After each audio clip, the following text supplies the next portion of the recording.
you're in Atlanta, so I don't know if you're dealing with the same weather problems we're dealing with here, which is like sleet and snow right now. Oh, no, I'm not. How is Atlanta? Oh, I wish I was there. It's fine. I wish I was at Mary Mac's Tea Room, just eating some of that good. meatloaf. Yeah. Chilling. When did you move there? A while ago. Good for you, dude. Get out of this town. Get out of it, dude. Even though this is the greatest city in the world, but Atlanta, dude, I'll tell you this, and I mean this sincerely, is like, there is something about Atlanta that is so near and dear to my heart that, like, for a place I barely spent any time, like, I have fallen so deeply in love with it, whether it's the food, the people, even Magic City. It might be the greatest strip club with the greatest strip club merch. It's the only strip club merch that motherfuckers will wear and rep. It's solid merch. So, dude, I should have put it on right now. I have the hoodie and I have a t-shirt. Yeah, it's good merch. The hoodie's good. It's got an extra little pocket inside the front pocket that you can put stuff in. Yes. I love that you know that. Nice. I love that you know that. Yeah, for a person that worked in strip clubs when anytime the business was doing bad and people were like, all right, we got to save the club. What are we going to do? Corporate always wanted us to sell t-shirts. And I was like, nobody wants to wear that. Nobody wants evidence. What strip, like a white lady strip club? White and black. It was, and all races. So the first place was a white lady strip club. The second one was in downtown LA at a place called Dames and Games that tried to compete with Sam's Hofbrau, which, if you know about Sam's was like, it was like the Magic City of downtown LA. So like Floyd Mayweather would go there, he'd throw cash. All the NBA players would go there, they'd throw cash. And then Spearmint Rhino tried to like, I've been to Spearmint Rhino. Yeah, so they tried to do a competitive one, and that was the one I worked at. And that was where I found out about, like, Spearmint Rhino in Vegas. Yes, well, that was one in the one in Vegas is like a goddamn Costco. The one in downtown LA, Dames and Games, was like a sports bar where people would drink, throw cash. But the Spearmint Rhino people own that. Yes, Spearmint Rhino has got their hand in, dude. They're the meta of strip clubs. They've got their hand in everything. I like that for them. Yeah. They're doing fine. They know what they're doing. They're a shitty company, and I'll stand by that. But I'll say this, and I will say this to see if I can bring it back to what we're talking about in the record is like working at Dames and Games. There was this girl, Lisa, that was like marginally attractive. She wasn't a bad looking girl whatsoever, but she had this customer that was an older guy, country dude. I think slightly racist too, but he loved Lisa, who I think was white Asian. And he would throw money at her, and I mean a lot, but I had to specifically play Gold Digger every single time. And this wasn't when the song had come out. So this is like, I mean, fuck, dude, 2014. Okay. And so when I listen to that song now, I can't not think of that. Money for an hour. You would have to play Gold Digger for an hour. He would throw me money. He would give me $100 and he would be like, put Lisa up. And I mean, sometimes it would be dead. Sometimes it would be packed. And he would just like put Lisa up and he would drink all day. And anytime I put her up, I had to put that song on. And it wouldn't, which, you know, to each his own. I mean, I'm not mad at it. Way past the prime. And I mean, if you are basically throwing money at someone that is only around you because, in a sense, you're tipping her and you're giving her the money. I mean, it is on the nose. He understood the song. He understood the song, but I can't not think of it that way when I hear it, even now, many, many, many years later. And so, yeah, I mean, normally I wouldn't have opened up with that, talking about like the strip club in the world and that, because I don't think I would ever associate Kanye West music really with the strip club scene. I think Kanye, in a good starting place to talk about, is Kanye is right there in that transition between older hip hop and then the direction of where we are eventually going to go, which is where, when I was working at the strip club, hip hop eventually started turning to like Migos, Future, you know, which is now like Playboy Cardi and so on and so forth down the line. So, I mean, you don't like when I say this word, you tell me what you think. And because I read a lot about this day. What do you, when I say the term backpack rap, what do you think of? I thought you were gonna say nigger. I was like, whoa, that's crazy. I was like, wow, Josh got the nigger Tourette's too. Yeah, dude. When I was with Godfrey and Yamanika last night, I was like, what would have been more racist if the guy would have said the N-word in that situation, or he just started like singing random lyrics to like an OJ song? He was like, they smiling in your face. Oh, girl, they're gonna get your place. I think we would have liked that. Backstabbers. I think we would have liked that. It's like, everybody loves the sunshine. That would have been like, oh, he gets the culture and he loves it. You know what I mean? I agree. I think it's more racist. I was like, yeah. He said, is he singing Rex and Effects right now? Like, that's, yeah. He wouldn't do that if fucking Catherine O'Hara was up there. When I say backpack rap, what do you think of when I say that?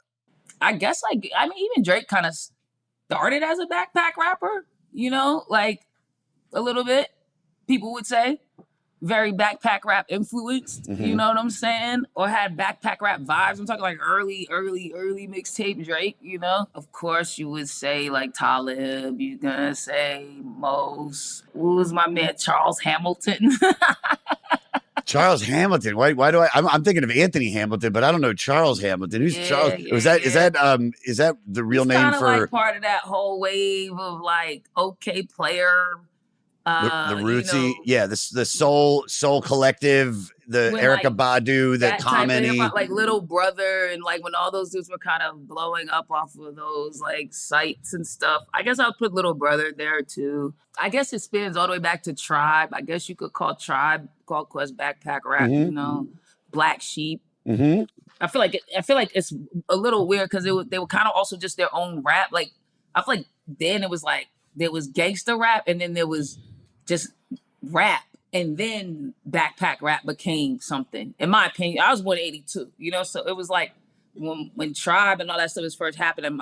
I'm hearing it through my older brothers, and it's like that was rap, and then gangster rap came, and there was this battle between them and the gangster rappers for a little while. You know what I'm saying? Like you had that intro on the Black Sheep joint where he's making fun of Ice Cube.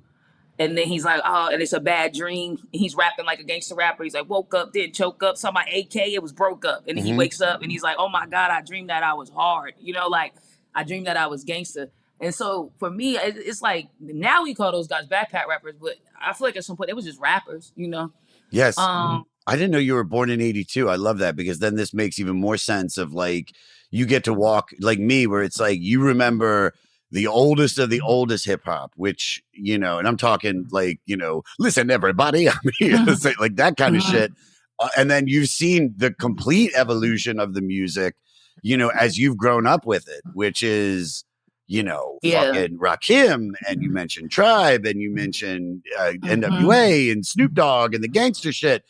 And I think where Kanye comes in what would be the first record was '02. And there was a I don't want to call it was just such an odd period for hip hop for when he became a thing, because I just remember, dude, it's Nelly and Chingy, and you have like 50 Eminem who comes in there and just completely takes over like white America, you know what I mean, more than Wu-Tang ever did, because Wu-Tang swept the white kids, because we were like, oh man, this is like dope and this is different and this feels like blah blah blah. And then Eminem comes in, and then you have him introducing 50 Cent with G Unit, because they're still huge in the early to mid 2000s. You have the birth, and I would say the acceptance of Lil Wayne becoming one of the top MCs in the world. You have Trap start. Yeah. Oh, Cameron. You have Trap starting. Dipset. Yes. You have Cameron, Dipset. You have the Game dropping the documentary. You have T.I. and Young Jeezy like shaping Trap of what will basically be, that. And then you also still have like Common with basically doing a Kanye West produced album B, and on the top of the pop charts. That's like way later.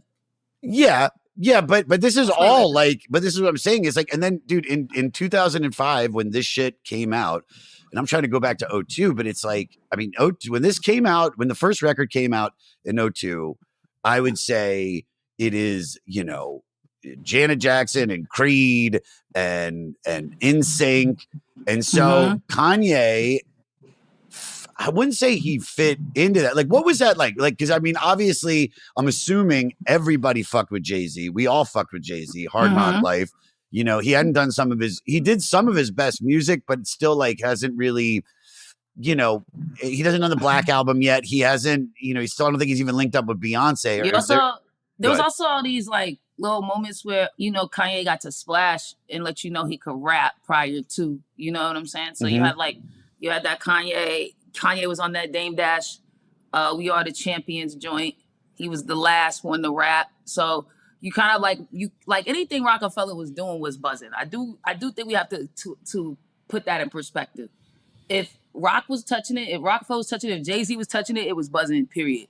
So there was already a buzz around Kanye as like, there's this producer coming out of the Rockefeller that can rap. You know what I'm saying? And it was already like, we already was on Kanye for the beats. So he had an introduction before he had an introduction. And I think that also helped the type of music he was ushering in, because we had a familiarity with his production and the type of beats he was making. And it was very much aligned. You know what I'm saying? Yeah, he fought really hard. Everything I read, and you see in any documentaries, that he really wanted to be, he didn't just want to be a producer. He was trying to fight and fight and fight. Hence why Through the Wire is such an important song for him, because it's like, because I remember hearing that and I was like, why is everybody, this song's fine. I was like, yeah, it's like that. It's got that Tribe Called Quest old school type sampley stuff. I do like his rhyme style. And I get the idea that the guy broke his jaw in a car accident and he's trying to push through it and rap. But I was like, that wasn't what made me a Kanye fan off that record. I think it was probably Jesus Walks, where I was like, holy shit. Like, this is like this. I remember driving back from the Eagles versus the New England Patriots when the Patriots beat them in 05, 06 from Philly back down to Baltimore. My buddy Evan was playing that first record, and that was the record. I was like, that was the first time I was like, oh, all right. Like, I get this. This is different. Jesus Walks, I remember my homie played it for me in Atlanta. I was living in Atlanta at the time. I was here going to school, and my homie was like, yo, this dude Kanye got a whole song. He just rapping about Jesus. And I was like, let me hear it. You know what I'm saying? Like, what's this about to sound like?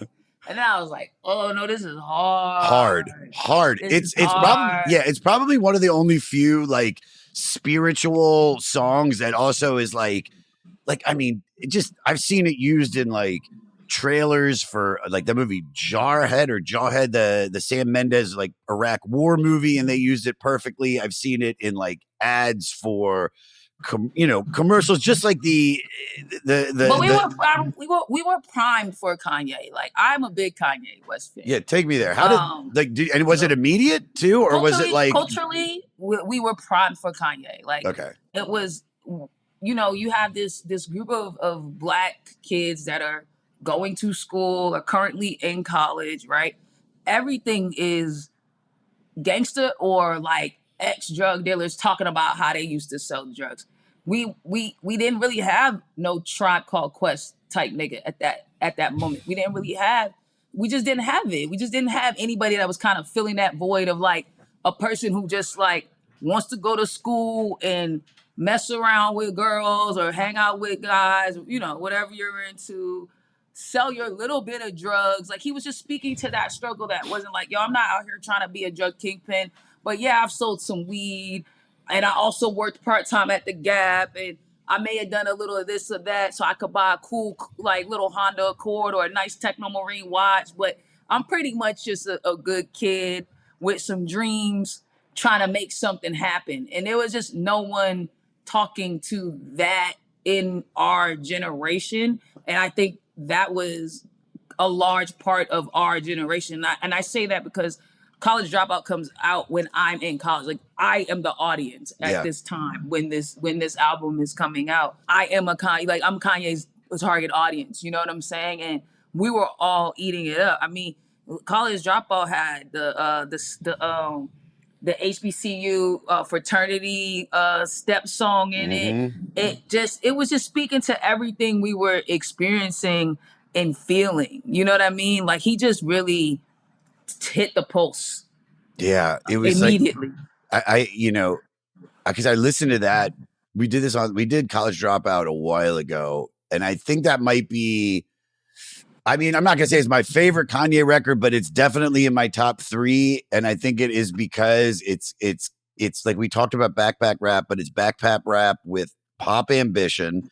It's chipmunk soul samples. It's a rapper finally. Because you were talking about that there's no Tribe Called Quest in the early 2000s, and you got this guy that's talking about insecurity. He's talking about faith. He's talking about he's talking about working retail. You know what I mean? That's what I'm saying. Yeah. That spaceship joint, it's like that was touching all of our soul. You know, Yeah. it's like that's what most of us are not driving around with 6 keys in our trunk. Most of us are at a store making a little money, buying a little weed, hanging out. It was like it was that tribe shit. It was just like really speaking to what was like going on in a way that was just so perfectly timed.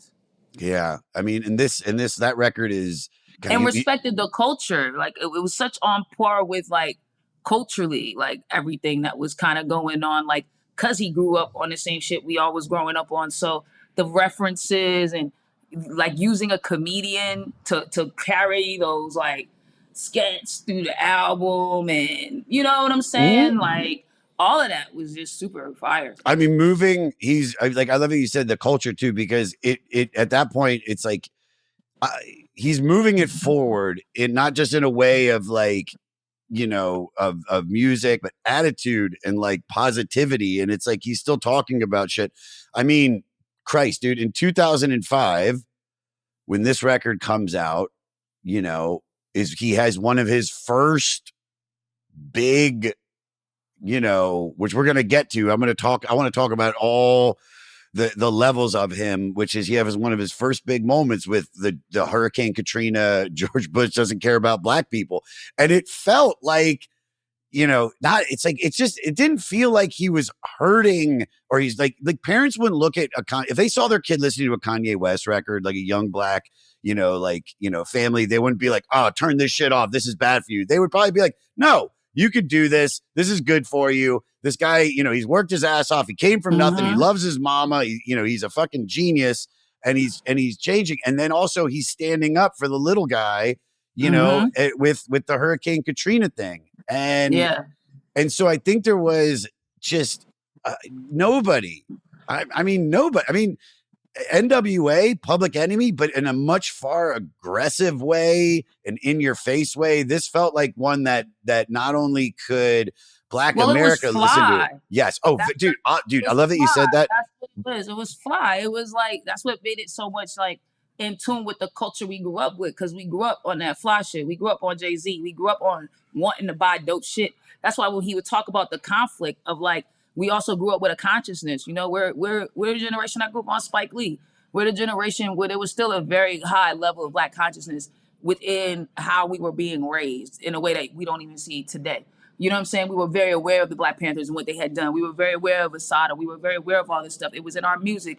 It was being pushed to us through our media. It was being pushed to us through the things that we were being told to read by rappers and stuff like that. And so he's coming with that consciousness, but he's also coming with that Jay-Z, because we grew up in that too, and just wanting to be fly and wanting to have the dopest shit. And so that's what made him this perfect marriage, because it felt like the Public Enemies and all those other dudes, it was like, yo, I gotta wear Africa stuff every day, and I gotta put on an Africa hat and wear a wooden chain, or like I'm not with the shits. And it was like Kanye was like, nah, I'm gonna be the flyest, most conscious, most dopest, most illest nigga. And it was like, yeah, that's something that's cool. Yeah, he's making like Ralph Lauren polo shirts, like pink with the double collars.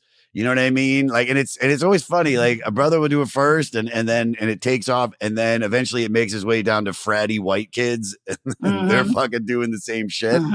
But also, did you say a brother will do it first? I mean, a brother does it first, and then then eventually it makes its way down, and then white people take it. Even white people, dude. We gotta give white people a word that they could call Black people when they want to, like, so that they don't have to sound corny, but like they don't, because you don't want to be like a Black guy does it first, because you're not that lame. Yeah. So you're like, all right, I'm cool, but then it's like anytime I hear a white guy say brother, I'm like, Cut it out. I'm I'm trying to use terminology like it's There gotta be a 1972. word, Yeah. but we also haven't given you like a new word. No, you haven't. This cool breeze motherfucker. I don't know. I want to be like, yo, this out of sight motherfucker. That's all I want to. That's all I want to We do is gotta talk think. like that. I We just gonna want to come. talk like that. But this is the God's honest truth. Is we were talking about that last night. I was like, even fucking barbecue, like black people create something and then white people fucking take it. What's happening with Unk in the fucking tendernism? He got fired from fucking Destination Smokehouse. He And did. yeah, But and I'm now like, he's at Ronald Isley's house. You seen good. that? No, I did not see the continuing story, but I'm about to fucking donate to that dude's He was hanging GoFundMe. out with Ronald Isley. He was doing the tenderism for him at his house. Oh, I love it, dude. I like it too. I love that dude. I was gonna drive out to fucking Temecula, wherever the fuck that was, but I'm like, nah, dude. I've been deep diving on him and Punch for the last 2 days. That's been my world. I love what I said to you. Re-listen to this record. You're like, dude, come on, dude. I've listened to this. I mean, this is like talking about this. It's in a white man's nature to give assignments. Y'all don't know how to not give assignments. But this is a great assignment to re-listen to arguably Kanye's. This is, I mean, because dude, this is like, but I'm a cool teacher. Nah. This is my what is it? My full Nelson? What is it? Half Nelson? This is my like Ryan Gosling, fucking like I've stayed up all night trying to prepare the perfect like testament about this, and it's really not hard. Talking about old Kanye, dude, it really. Especially Late Registration. It's just a beautifully made album. It's sonically so beautiful. Do you put this in your favorite Kanye West records? Is this in your like top 5? If you had to pick a top 5, where would you put? What do you think is Kanye's best record?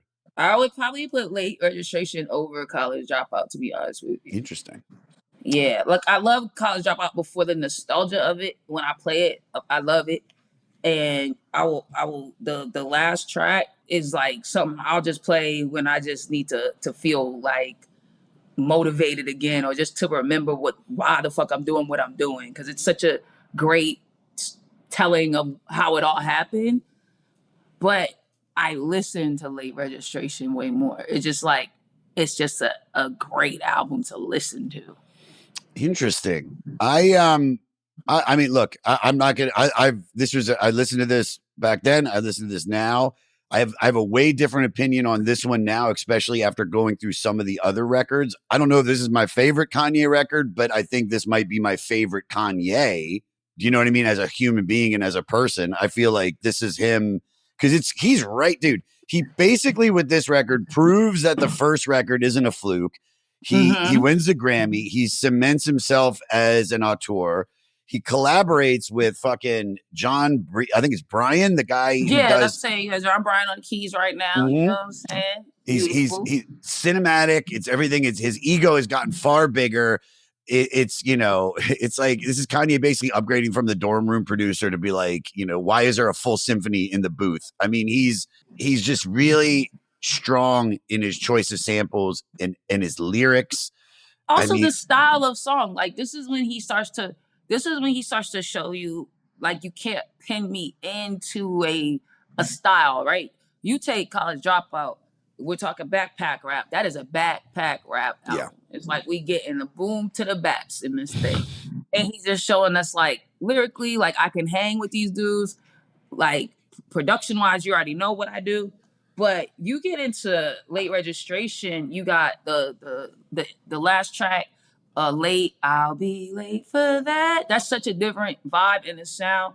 Then you have that big sound on Crack Music and We Major. And then you have that just kind of off the beaten path. Why is everything that makes me feel bad make me feel so supposed to be bad, make me feel so good? Everything they told me not to is exactly what I would. That song's just weird, and it just kind of goes wherever it goes in this way that it's like sounds so different than anything else you're hearing in music, period, at that time. And so he's already kind of showing you like that to me, Late Registration is like the flag in the ground of like, I'm not like none of these niggas.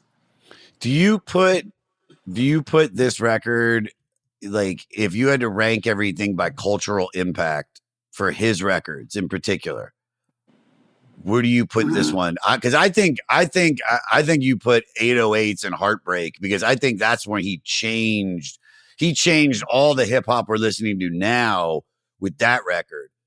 I'm not discrediting anything before 808s and Heartbreak, but there is no Drake. There's no Melodic Future. There's no Juice WRLD. This is the beginning of 808s. This is when he's starting to peak out and let you know, like, I'm capable of something like 808s. Yeah. That's what I'm saying. Yeah, because then the next record is Graduation, which is where he's really getting experimental, and he's really starting to blend all the fucking. I mean, who would do that? Like, not just use a Daft Punk song, but I mean, like he was making. Dude, I remember being at one of Daft Punk song with the Akira referenced video, just like. Oh yeah, I'm going crazy. I remember being, there was an open mic in Hollywood called Bliss Cafe. It was on Vine and Sunset. It was one of the early open mics that we used to do. Me, Ange, Gerard, all us. And I'll never forget just a bunch of the black comics just sitting around talking about Kanye and why they loved him. And this is 08, 09. So, 808s come out, Graduations come out. We're waiting on a beautiful, dark, twisted fantasy for sure. Like, that hasn't happened yet, which I think that's like his like Abbey Road. That's like his Pink Floyd, Dark Side of the Moon. Beautiful album. But they were talking about Kanye in a way that I had never heard people talk about other rappers or people. It was just like about just how cool he was. Even in the Gold Diggers music video with, I think he's got like the lines in his hair. He's wearing the black shirt and he's just doing these like moves. And it really, like I said, it was that bridge between the old rap, the 2000s rap. Yeah. And it was just, they didn't even Touch the Sky video, the Evel Knievel reference stuff that he was doing in Touch the Sky, with Lupe. Yes, basically giving R.I.P. Lupe. Where is he? Is he still alive? Whoa, I know he is. We not R.I.P. and Lupe, sir. No, I know he's not dead, but is he still here? Active Lupe. Lupe, hit us up. Lupe is a certified samurai. You ain't gonna have Lupe after me. Like, straight up is a samurai. So you might want to take that back. All right, we can. I'm sorry, but I was thinking of B.O.B. Oh, to white people, that's the same dude. Beautiful girls. That's crazy. The idea of Lupe and being able to steal, and I think like having Kanye basically give him a song on the record to fucking just completely almost outshine him. It just felt like he had the ego back then, but he was still. Oh, he surrounded himself with like the dopest people. I mean, even Sci-Hi, the Prince on Graduation, like the bar work was crazy. And so my question then, is this also the beginning? Because now we're calling him a genius. Looking over this record, and if you really want to break it down, we could go track by track. I mean, I don't think we need to, because I don't think every song on this record is as important as the first. There's like 5 songs. I was looking at the track list. I would say the songs are, the intro's hard. I just like the intro. Who's your Bernie Mac though? Like, I wanted to ask you, like, who would be the person, like, who's the voice in your life that pushed you out of the door, even when you didn't feel ready? Who would be who would be opening up the Sam J record? That's D-Ray Davis, though. You know that? Really? Yeah. There both times there's been D-Ray doing a Bernie Mac impression. Oh, wait, no. Oh, that was D-Ray on the record. I thought it was D-Ray was your Bernie Mac. No. This D-Ray on the record. No. Really? Wait, Yeah. You're right. Aren't you? I think you are right. I think I do know that. Right. God damn it. All right, who's your D-Ray? It is D-Ray. I used to... What is it? Late registration. Let me double check this math. That's hilarious. How did I not fucking know that? I should have had that right in front of me. It's D-Ray on College Dropout, and it's D-Ray on this. But who would be gassing you up at the beginning? Who would be your D-Ray / fucking? Yep, you're right. D-Ray Davis. Mm-hmm. Good God, dude. Chicago boy. Yep, Chicago dude. That makes sense. That checks out. That math checks out. Who would be your D-Ray then, pumping you up? Just getting me hype on on my album. Freddie Gibbs. Really? Have you known him for a while, or like, because I know like he's just been in the comedy world as well. Like, did you know him I know before? Freddie for a while, and I wouldn't want a comic to do it. That's no fun. Like the fun of like when comedians bring rappers on their album. That's the fun. I mean, if rappers bring comedians on their album like this, so I wouldn't want a comedian at the top of my shit. Yeah. That's not fun. And Freddie Gibbs just like a good shit talker. He just gonna say the shit that's gonna get you feeling like it's ready to go. Who would I want pumping me up on the beginning of my record? I think it would be Michael J. Fox. No. And Freddie gonna be smooth too. Like it's gonna be like he gonna let you know I'm the coldest nigga and like I'm that and I'm this and I'm him. But it's not gonna be like everybody, because that's not me. I'm like a smooth kind of vibe, you know. Mm-hmm. No, I get that. I completely get that. That's crazy. That really, what a great impersonation to Bernie Mac. Good God, that's fucking you up, huh? That is fucking me up a little bit. But I should have known that. That's the funny thing is not I've heard that before, Sam, and for some reason I just didn't have it in front of me. You know, but going from that, the Wake Up Mr. West into Heard Him Say, the opposite of everything Kanye has made in like years, but just it's so different than anything he's putting out. And that's what I'm saying. It's just such a drive slow. It's just such a easily digestible song. And he's talking about consumerism. He's talking about his own insecurity. He's finally getting the pop crossover success. The Nothing Ever's Promised Tomorrow Today. I mean, it's the like Brandy joint was crazy. Yeah, well, think about this. Adam Levine, he makes Adam Levine from fucking Maroon 5 cool. He makes Lupe Fiasco fucking, blow up and have it, basically gives him a whole career. Jamie Foxx with Gold Digger, which is the massive, success of that song. He's got Common, he's got Paul Wall, Roses. Yeah, Bring Me Down, the Brandy song. Mary J. Brandy on Bring Me Down, which has one of my favorite lines of Kanye's. One that sticks in my head. There'll always be haters. That's the way it is. Hater niggas marry hater bitches and have hater kids. Oh, yeah. What about Diamonds from Sierra Leone? Wasn't really my favorite song on the album. Though everyone was like hype over it because Jay was on it. And I like it. It's fire. But I'll skip it when I listen to the album. I ain't gonna hold you. I'd rather hear We Major. I'd rather hear the joint with Nas. I know that's not, I'm a Jay-Z fan. No. But I'd rather hear We Major. We Major over Diamonds. I skip Diamonds and I go straight to We Major. Diamonds from Sierra Leone, I liked a lot back in the day. Not so much this go round. I agree with you on the We Major. I think that feels much more like a real Kanye song, where it's like, he's almost got, one, it's 7 minutes long, so it's one of his longer songs. And it's also got, the Nas feature is fucking symbolic, and it sounds like very much like almost like victory lap energy. But I like that Diamonds from Sierra Leone. I like how him and Jay are rapping on it. Like, of course, I like the back and forth because it's a very different back and forth than the back and forth that's on College Dropout with 2 words. You know what I'm saying? That back and forth, like this is a little bit more. It's like feel like a little bit of a preview or a precursor to Watch the Throne, the way they was flowing on this one. You know what I'm saying? And Diamonds from and duo albums that ever be made. I also think though this is probably Diamonds from Sierra Leone are probably him and Jay's like most sharp lyrical performances on the whole record. I think Diamonds from Sierra Leone feels the most dated. It feels like the most stuck in 2005, where everything else still kind of feels like it's got its footprint in the future and in the past. And but if I listen to Diamond from Sierra Leone, I'm like, oh, this is, it literally pinpoints me. I'm thinking about the Iraq War. You know what I mean?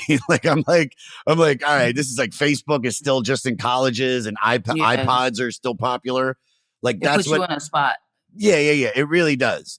When it comes to the sequencing on this record, there are great songs. I just think it's all very like top loaded at the beginning. I think the majority of, all the big hits, everything that's really popular from this record are right at the beginning of it. It's not a bad thing, but it's just, I don't know. I'm not putting this record down by saying that at all, but it's like, if I had to choose Gone. If I had to choose between listening to College Dropout, this, or Graduation, I would put the first three records where I think those are all kind of.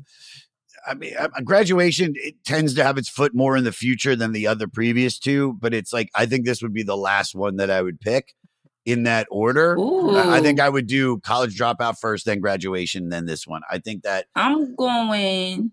Ooh. Okay.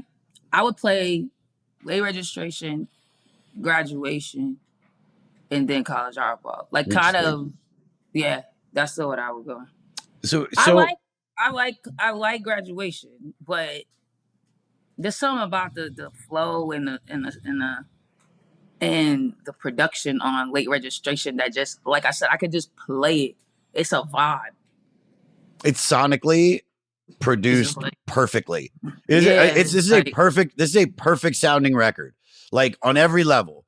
And this is what I wanted to take it now because this is the interesting thing. I want you, there's a lot I could pull out of Graduation. I'm looking at it right now. I'm like, dude. Flashing Lights in itself is such a great beat and such a great vibe no, it's of great. everything But about honestly, Flashing Lights. Graduation is a little bit all over the place. It is. Like Late Registration has a vibe to it completely, right? Graduation, it's like we going a little bit everywhere. Like I like Stronger, but then I Wonder's on there, and I Wonder really feels more like an 808 song. Yes. You know what I'm saying? Yeah. It's I mean, kind of like Dennis Can't Tell Me Nothing, then Barry Bonds, which kind of like, then Drunken Heart Girls, then Flashing Light. It's like it's a little bit. Graduation's a little bit all over the place.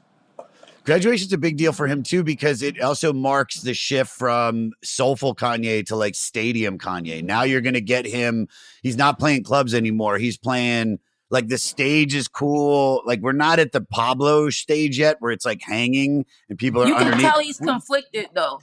Oh yeah. Oh, This but is also like he's a doing. conflicted album. He's Because even Big Brother is a conflicted ass song. He ends with Big Brother, which is like a love song to Jay, kinda. It's like it's a lot of like telling the story, you know, of him and Jay meeting. My big brother was Big's brother. He's giving Jay props, but then when you listen to the lyrics, it's a lot of like, you didn't really think, you didn't respect me. yeah. You was fucked up to me, but I guess you was that way because you were my big brother. You felt like you had to do that. So it's such a, this album, I would say, is conflicted. Ooh, And I you love can that. feel the conflict track by track. It's I said it's insecurity with a string section. It is, dude. I think that's why people love about Kanye West, and we're gonna get into in a moment is that he is real, whether it is mental health imbalances or it's just him speaking out of ego, or it's him just really believing this shit, you know, and the things that he says. There is something until he went fully full, like, which I think recently is, you know, it's, you say what you want. It's kind of like moments of like, oh man, did he fuck? It's like, you're like, oh, please just shut the fuck up. Nah, Like, man, if we could forgive nigga Tourette's, all right. Okay. then we could forgive Kanye West for being bipolar and off his meds. Okay, now this is what I wanted to get to, because one thing I love about you, Sam, and is with everything that you've done and your stand-up and your specials and your TV show, you have an opinion.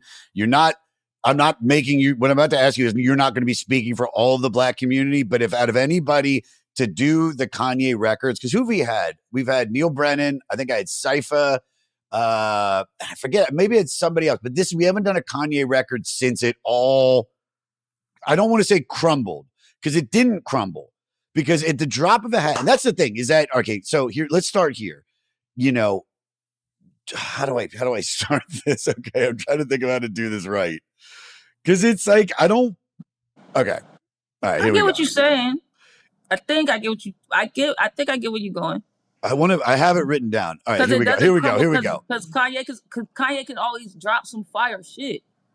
So if you look, yeah, so you're 100% right. So if I want, like I said, list all of the things that Kanye West has done that people might call crazy. And are they defensible? And is it him just being in his ego and being right? Or is it crazy? Is it the mental health? And I mean, I I have. Okay, so let's start here. We mentioned one earlier, and this is right around 2005 when this record comes out. So George Bush doesn't care about black people, which he says at the Hurricane Katrina telethon. All right, does it on live TV, does it right next to Mike Myers. Fucking Austin Powers is fucking just stone cold, like the shit scared out of him. It's completely unscripted. It's a hot take. It's a jump scare. You know, where do you like that? I don't find anything wrong with that. I feel like if you watch the video too, he's shaking, like he's scared to say it, but he feels like it has to be said. Like if you watch the clip, he's physically shaking, like you can see the nerves, because he's like, am I really about to do this? But I feel like he just felt like, I can't stand here and be a black man watching this. This is like Kanye at his peak consciousness and togetherness. You know what I'm saying? So nothing wrong with that. Okay, so there's that. And what I think happened is like a lot of like, I think he said it. So I'm not saying anything offensive. He said he's bipolar, and he had to find out all about that and regulate himself when he just recently did this apology. I think that a lot of things happen with tragedies and things with him, and he started to self-medicate and not use the right type of medications, and also dealing with pain and running from that and dealing with all this different stuff. And it became a conflict in his mind that he was not in control of any longer. Sure. I've seen it, and I think you've seen it too, up close and personal. We have friends that have had bipolar episodes. One of them, you know, fucking right in front of us, you wrote a goddamn manifesto and Interrobang put it out, and you're like, you want to be like, what are you doing? And it's just like in their head, they're like, no, this is right. So do you think he's already having that breakdown? He's already kind of going through that when he does in 2009, when he does the Taylor Swift at the VMAs? Where do you think that is? Where do you think that is on? Is that defensible? Is it, can you defend that? Yes. Cause one, he was right. But two, they saw the man walk in with a gallon of Hennessy, bro. He had a gallon of Hennessy on the red carpet before the thing started. The gallon, the big handle joint. So he drinking it. You know what I'm saying? Mother just died. Yeah. Right? His mother just died. Hey, Alex, check that math. I don't know when Donda died. I think maybe I can pull it up. What's her name? Donda West, I'm assuming. She died in 2007. Yeah. So this is, damn, was it 2007? What the hell, dude? That's crazy. Yeah, I didn't even think about that. So yeah, all right, so that's 2 years prior. But going up there, I mean, that's, dude, he's drinking Henny straight out the bottle the whole night, bro. Okay. The whole night, bro. Okay. He's Kanye, and at this point, like his ego-wise, he's full Kanye. He with a bad bitch. He with one of the like baddest bitches in the game right now. At least, like, that's what everyone's saying, right? At that point, Amber Rose is like top high commodity. Oh, he yeah. Drunk off the hen. He's sitting there. He done been to this party before. He done won. This ain't nothing new to him. He drunk. He got mama dead stuff going on. He fighting that off with the ego of like, I'm the illest nigga, and I'm gonna be this and I'm gonna be that. So he's trying to bury all the pain of mama dead with just, I'm the illest nigga. He watching, and he like drunk off the hen, like, man, this some bullshit. That's what happened. Yeah, I'm not saying he's right or wrong. You know, I think that's the equivalent. That's a nicer version of Will Smith smacking Chris Rock. Like, he could have done it after the show. Kanye could have gone in an interview after the show and done it. But the Henny was not gonna let him. Yeah. No. I get that. The alcohol for sure. All right, I got it. Let's hit another one. When he says in 2018, I'm gonna skip ahead a little bit. When he says slavery was a choice, and he says 400 years of slavery sounds like a choice, and the backlash. Where is that? Now, this is 2018. Where is that in the craziness of Kanye? Is that defensible? He just doesn't sometimes, like, and I've heard Jordan Rock say this, because even when I have some ideas, I don't be like in a like Jack nigga style, but I really do believe this, and I thought this myself. It's like Kanye is only supposed to speak through music.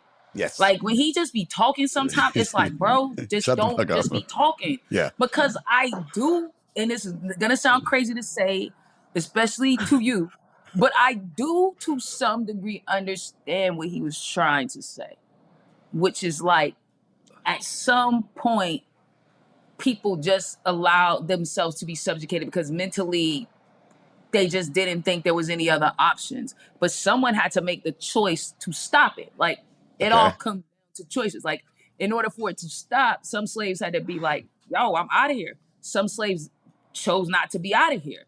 You know what I'm saying? So Some I were Nat think Turner, some were fucking Samuel Jackson right. And in it's that not movie. Yeah. if you don't expound on what you're saying and you just say it like that, then it sounds like, well, you're blaming people for, a systematic breakdown of their humanity and them not feeling powerful in a situation, which is not very, logical to do. But I do get what he's trying to say at a base rate. And I also get what he's trying to say to Black people today, which is like, to some degree, we can't live there. You know what I'm saying? Mhm. And like, I think he was trying to say, be empowering by saying it, but he be listening to the wrong people. Sometimes give the message, I think, and I feel like he's a nigga that half-ass reads. I feel like he reads, and then he like, I get Yeah. it, and he closed the book, and He then he's cliff like, notes it. Yeah, he cliff notes. Or he yeah, hears somebody else say it and then he fucking processes it in his doodads and he spits it out. Yeah. Okay, so going off of that then, and this is a lighter one. What about like I'm gonna merge these two because I feel like they might be the same time. When he says I am God in 2013, I'm sorry. And say well, most rappers are like, yo, I'm the GOAT. He's like, I'm God. It's literally a song title. And then I'm gonna combine that with which I actually don't think it was so bad. but I the think song title, he says, I am a God. I am a He God. doesn't True. say, You're 100%. God. You're right. No, He you're right. says, You're right. I am a God. God. Yeah, I read that wrong. But I'm lumping this in also with the Sunday service stuff. Where do you put the Sunday service? Where do you put like the Jesus is King stuff? Is that because there's nothing wrong with Kanye being. loved Jesus. He's a Christian. Is that still? But is that cool? Like To be a Christian? to be like super religious? It's like that's like the shit we used to make fun of, like of like Creed and DC Talk, I don't and know. you don't agree. Okay, I'm asking. I'm coming with you. Black people love Jesus, bro. All right, that's period. Period. Yeah, I love that, and I love that for Black people, and I think that's a great quality. But then, okay, going off of that, I mean, Pablo is a gospel album. See, this is now we're getting to where I start feeling like he starts going where he's crazy because A Life of Pablo, Amazing. dude, he releases a record. All right, Sam. All right, the equivalent of you writing your hour special, putting it out, letting it sit there for a week, and then you telling HBO, "Oh shit, I'm pulling it. I got to rework 5 jokes on this." Dope. You agree with that? I agree with it. Okay, that shit was fire. And it was a fire album. Pablo's in my top 5. Really? I love Pablo. And it's a gospel album. On top of that, he like snuck in a gospel album if you're really listening. I got to re-listen to Pablo. All right. So coming from a guy that loves Jesus and loves Christians, then how do you feel about his beef with threatening to kill Pete Davidson? His beef with Drake, Jay-Z, even one of his. He didn't want no man. Pete, our boy, Pete. Pete wears nothing. That wears Calvin Klein's boning his wife. He said it. He didn't want that in his home around his children. I respect that, and I do respect that. And truth be told, from a person that worked for 2 seasons with the Kardashian family, it is. I feel like Kim and Chris and all of them, and you can quote me on this, people. Farnaz, the executive producer of Keeping Up with the Kardashians. It's not one of the biggest regrets of my life that I worked on that show, but I definitely see how every guy that was involved with any of them, Lamar Odom, Bruce Jenner, fucking, Ben Simmons. Ben Simmons, one of the best basketball players in the fucking NBA, and then he dated a Kardashian, and then motherfucker couldn't hit a goddamn jump shot. I think this also contributed. I think that kind of fame was enough to push a guy that was already mentally unstable from being I'm religious and having, dude, because you think about it, like he's really in a good place to be when he's doing Sunday service. He's talking about God. He's talking about Jesus. His music is good. And then the shift happens. And then we start getting into, which is like, dude, First of all right, the Donda listening parties, like whereas most people would just rent a studio, he's booking out a goddamn arena.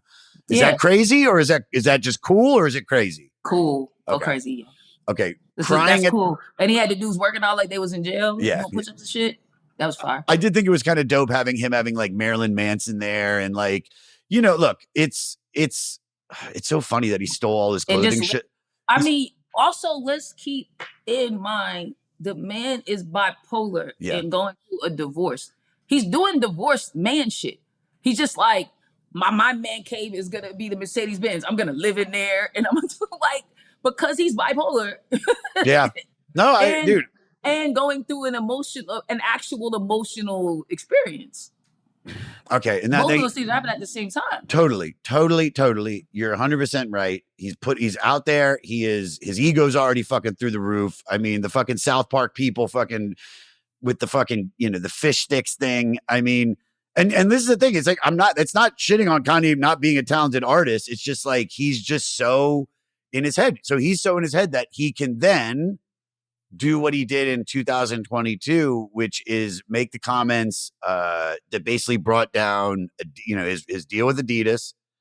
Like, is Yeezy, after the anti-Semitic shit, after the fucking Nick Fuentes shit, after all the shit, like, one, and this is what I was trying to get to before, because we were in the green room at the stand, and I think I was talking to Derek and somebody else, and I was talking about, it was when we're really starting to kind of make the turn into like, dude, Jay-Z, like, what are you doing? Like,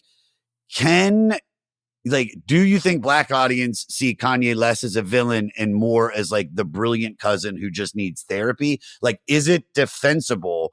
Can you defend what he does? You know, I always feel like Kanye's like my like crackhead cousin. Like, I'm never gonna not fuck with Kanye. Like, okay, it's just never gonna. There's no world I see where I'm like, I don't fuck with Kanye. There's a time I stopped listening because I was like, I don't want to hear this, Kanye. Like, you're bugging out, and I'm not interested in hearing this right now. Like, I can't go where you're going, but I'm still like, I'm gonna listen to Vultures when it drop. I'm gonna see what you want. So there's nothing. So I mean, without killing somebody, I don't want to say that. It's like there is like, because that was what I was trying to get to, is that I was like, him shitting on Jews, or him just even. You know, he's bugging the fuck out. Like, it's like, bro, you bugging the fuck out. You know what I'm saying? Like, but at what point does he's misunderstood and he's a genius turn into, nah, this is just who he is? Like, do we even think? Pay attention to it, it was all linked. Like, I hate to be this person.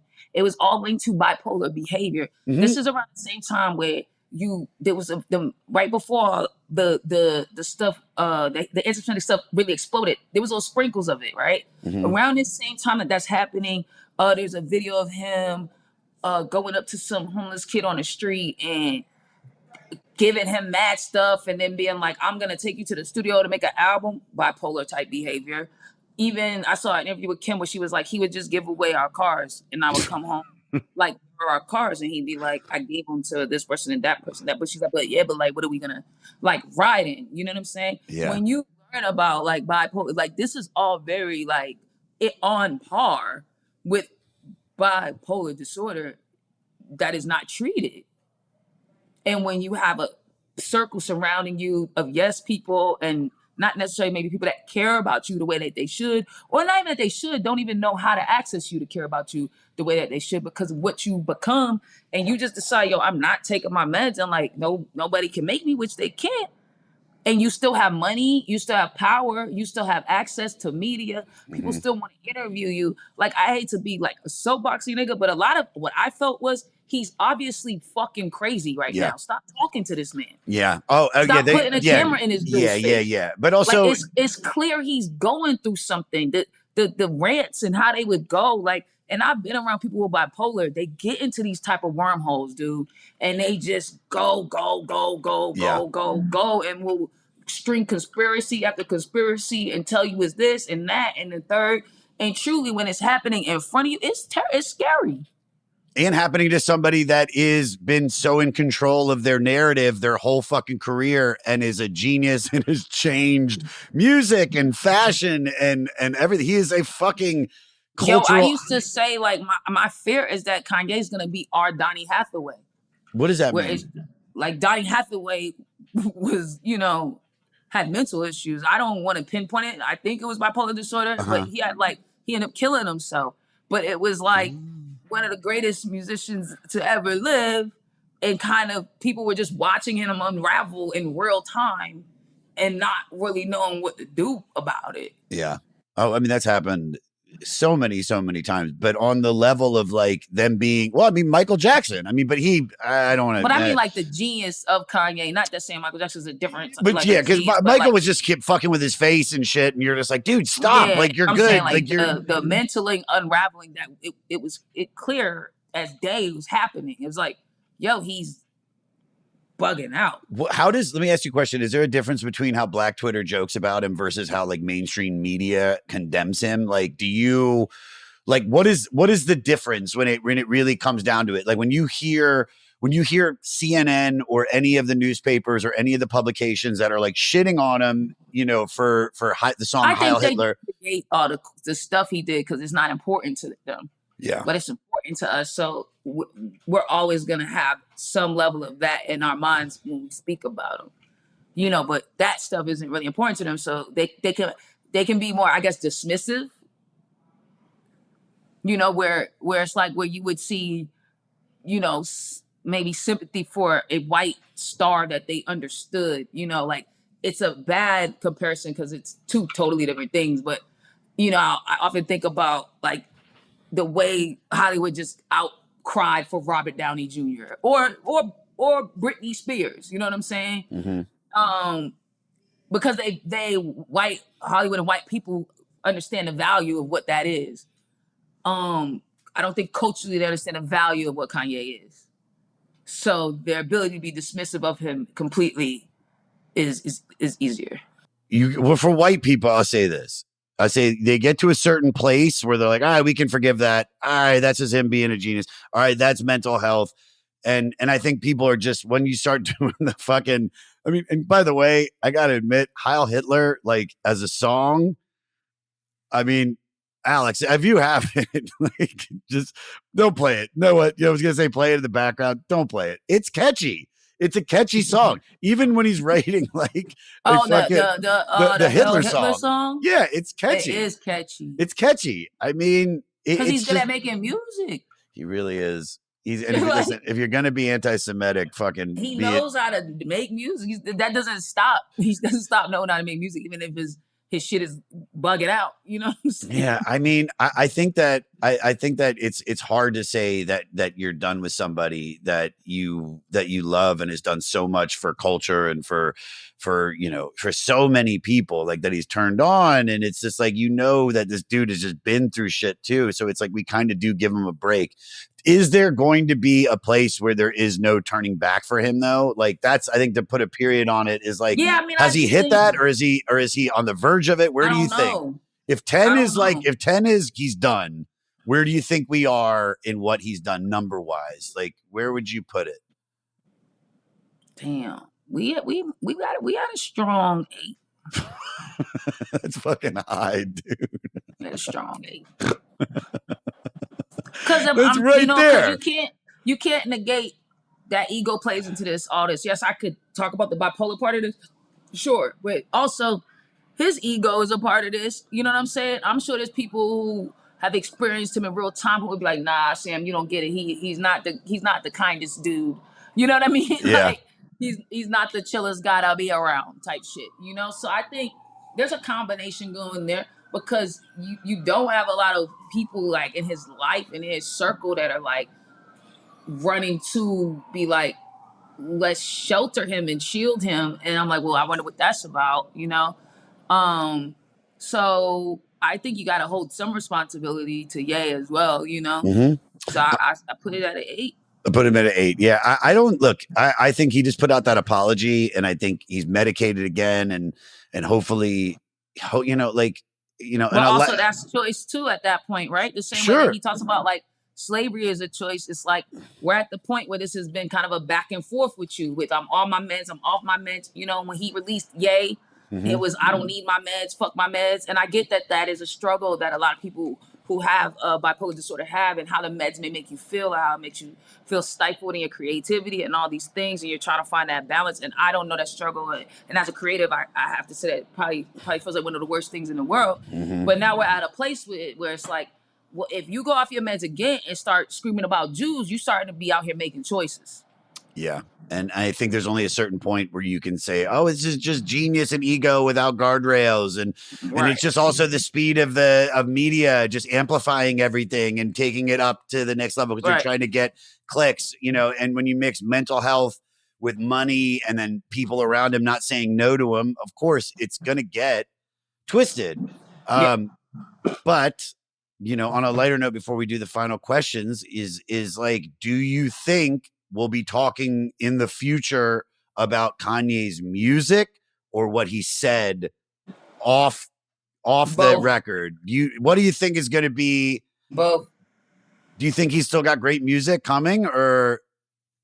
Bully is not bad. I didn't listen to I think I might have heard like. Did you listen to Vultures? I did listen to some of Vultures. Ty Dolla $ign, big fan of him when he used to DJ at the strip club. I remember him. Did he do It's Going Up on a Tuesday? That song rules. It's going down on a Tuesday. I don't know. I don't think so. I don't think he produced that. But I might be wrong. I thought Conan produced that himself. But who did that? I think it was like a gay person, right? It was like a gay dude. It was like, you're bugging out. Hold on. His name is I Love McConan. I think that's I Love Hold on. He came out later on. Yeah. He wasn't gay when it. Well, he was gay when it dropped, I guess, but he wasn't out when it dropped. It's going down on Tuesday. I wonder what happened on that Tuesday. Do you think Kanye has got another? Do you think his best work? Do you think his best work is behind him or in front of him? Do you think he's gonna make another? It's Kanye. I cannot predict such things. If you had to Kalsha it, if you had to put money on the fucking, how about this? We put $100. We put me and you together. We'll go 50-50. We go on Kalshi. We put a bet in about what we think. Do we think he's got? I'm going on you. I'm not going on me. I don't think he's got his. I hope I'm wrong. I hope I'm fucking wrong that he's still got his best music in front of him, and not behind him. But I would not even bet on such things, because to bet on such things would be disrespectful to the genius that is Kanye. I have no idea. I agree. What I'll say. I agree. I think I hope I'm wrong. I think he's made, dude. And somebody said this. No, and before we do our final questions, I know I got to get you out of here. Not many artists have had a 6-album run the way that he did, from College Dropout to Late Registration to Graduation to 808s to fucking My Beautiful Dark Twisted. To Yeezus, Watch the Throne. If you just want to throw that in there for the fun of it. Oh, he's got that Radiohead run. He's got a Beatles run. That is hard. Pablo. It's hard to. Listen. As it's fallen off a little bit. I think for some for passive fans, fall off. Well, you know what I'm saying. I'm just saying it's not what it was. Pablo's so fucking good. It is great. I know we got to get you out of here. Good. So let's do final questions. We'll get you out of here. Dude, thank you so much for coming on. This is so much fun. I'm sorry to deal with the fucking headache at the beginning, but dude, you rule. All right. Favorite song on this record? I will sing it to you. I don't know the name of it, but it's why is everything that's supposed to be bad make me feel so good? Everything they tell me not to is exactly what I would. I try to stop now. I try the best I could, but you make me smile. That one. Least favorite. Is there anything you skip over? Addiction. Ooh, okay. Can you fuck to this record? Yeah, you can fuck to Addiction. Not just that song. I'm saying the whole record in general. Can you put the album on at the beginning and fuck to it? Yeah.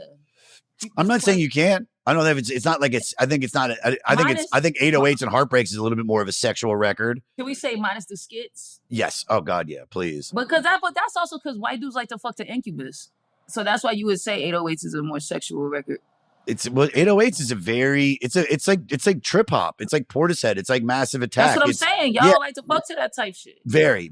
Oh, for sure. Oh, dude, there's like 8 songs. Not 8, I mean, there's only 8 songs I think on that record, but I'd say there's like 5 songs on that record that are all fuckable, except for In the Night When I Was Born. Because I only hear that as like an Irish jig. It's like in the night when I was born, the greatest story ever told. What? That's how I hear it. That's the only way I hear it. What would be how do you get somebody to listen to this record that's never heard, which is nutty? They've never heard Late Registration by Kanye West. How would you get them? Like, how do you sum this up to get someone to listen to it?